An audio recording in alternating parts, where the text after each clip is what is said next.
Okay, now we're back. Let's go directly to the most important ingredient, our duck. Okay? These are pieces of duck, which I will explain, but we get our duck directly from Wuhan, China.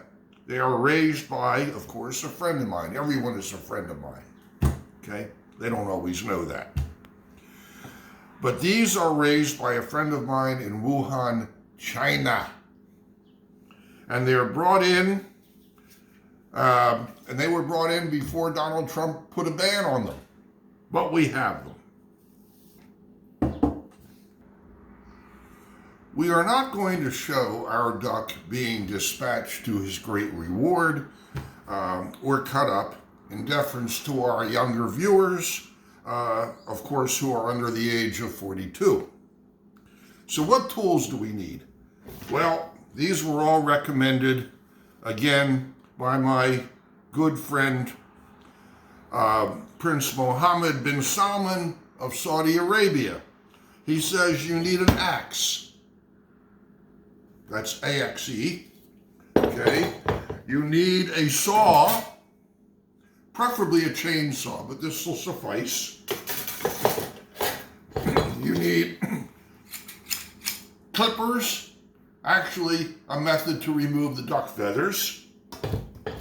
And you need to be able to pound your duck. We can use a hammer, or we can use a regular meat pounder. Okay? I also use a whisk.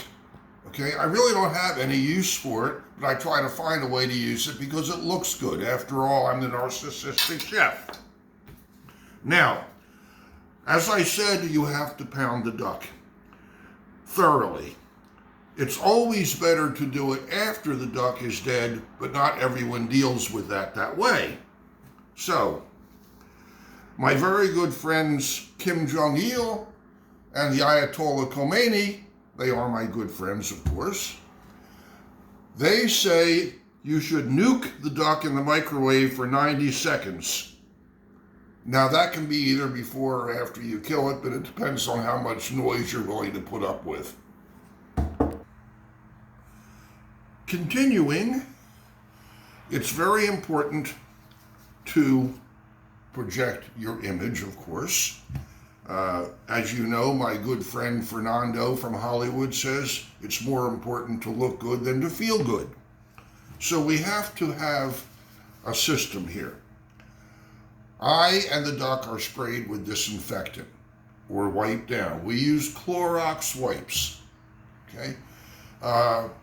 Now, I try to reuse the liquid in the Clorox because the anal retentive chef doesn't like throwing things away, and that's what he tells me. So the liquid that's left over in the Clorox wipes, we will often mix with the gravy or the orange sauce for the duck.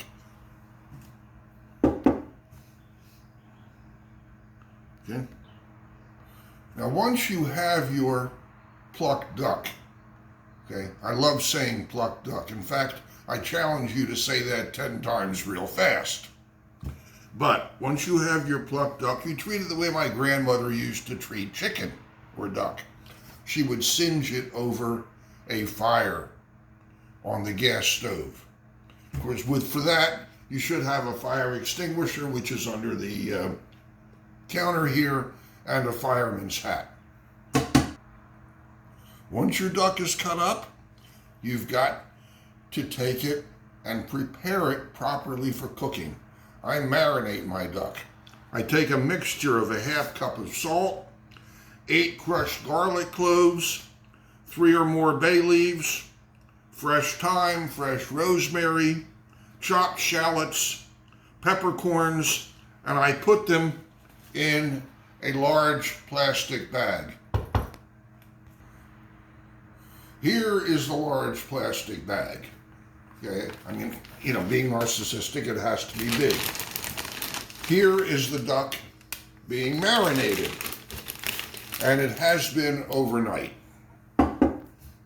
What we're going to do is we're going to preheat our oven to 250 degrees.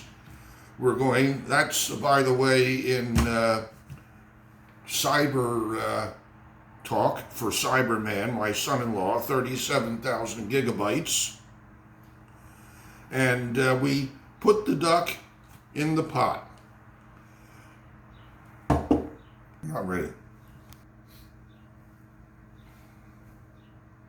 We put the breasts of the duck in separately because they cook quicker than the regular legs and thigh quarters, which is traditional confit. So we put the duck in the pan, in the pot, and we cover with oil, and we bring it to a simmer or a light boil, and then we put it in the oven at 200 degrees for about an hour, hour and a half. After you add your duck breasts to the pot, and they should be covered under the oil, you cook an additional 1 to 3 hours. It depends. You can tell when the duck is tender by checking it. And then you remove that pot from the oven and let it cool. Meanwhile, you increase the oven temperature to between 350 and 375. You drain the duck pieces from the pot and you put them on foil-lined baking pans and brown them in the oven until they are crisp. It normally takes about 10 to 15 minutes on each side. You turn them periodically as you're doing that. And then you have your fantastic, narcissistic, pandemic duck confit.